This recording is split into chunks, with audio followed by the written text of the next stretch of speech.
multi-dimensional crossover characters from your favorite childhood TV shows fight!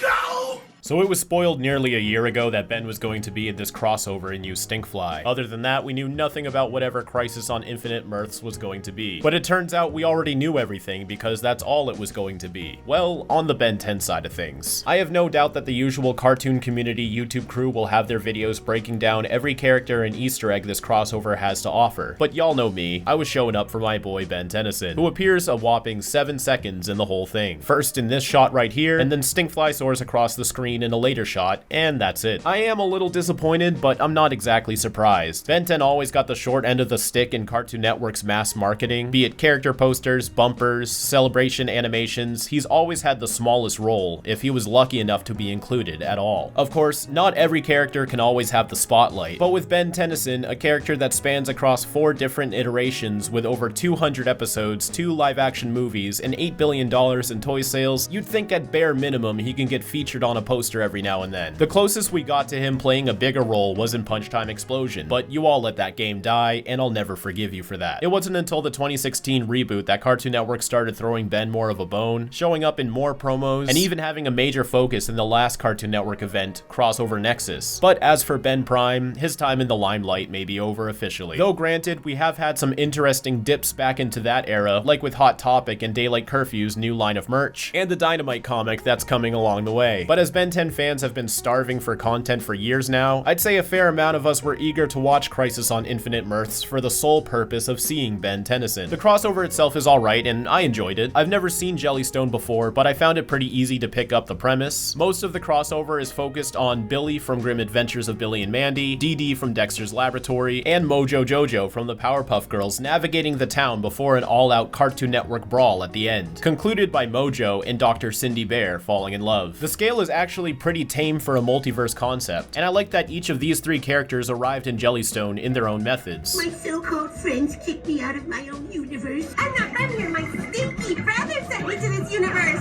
We need to knock him into the next universe.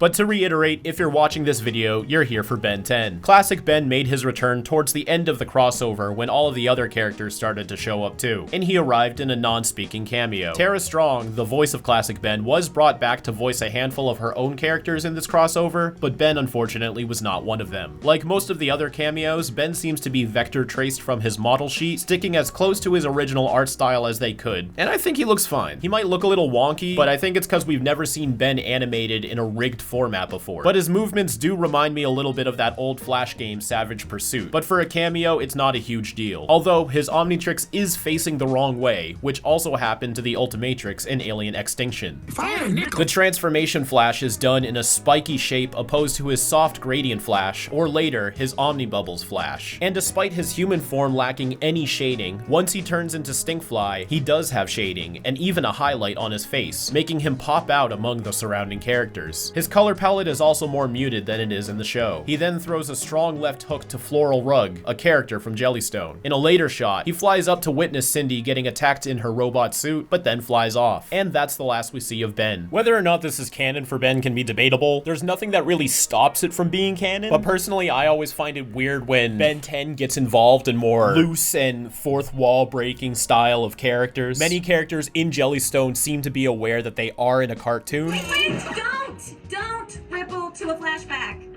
Okay. Despite the massive amounts of multiversal shenanigans Ben finds himself involved in, he's never quite made the leap to being self-aware that he is in fact a cartoon character in a TV show. Well, I guess the reboot did in a way. And I feel like breaking that illusion sort of breaks the world of Ben 10. It's just never been that kind of show. And involving Ben in those kind of scenarios are always a bit strange for me. And perhaps this opinion is why Ben doesn't even show up in these crossovers a lot to begin with. But if you wanted to believe that this is canon for Ben, I think it's harmless. All in all, it's still an honor to have Ben included, which is more than we could say for other action characters like Generator Rex or Zack Saturday. But this crossover seemed to be focused more on the, for lack of a better word, cartoony style of characters. You know what I mean. So the fact that Ben, an action hero cartoon, made it in at all is a blessing. I doubt we will ever return to the Prime continuity. And even if Ben 10 got a new series or the Dynamite comic comes out, it's probably best to start fresh anyways with a new version of the character. But anytime we get to revisit the Ben that started it all, you can guarantee I'll be there. But until next time, keep it fizzy.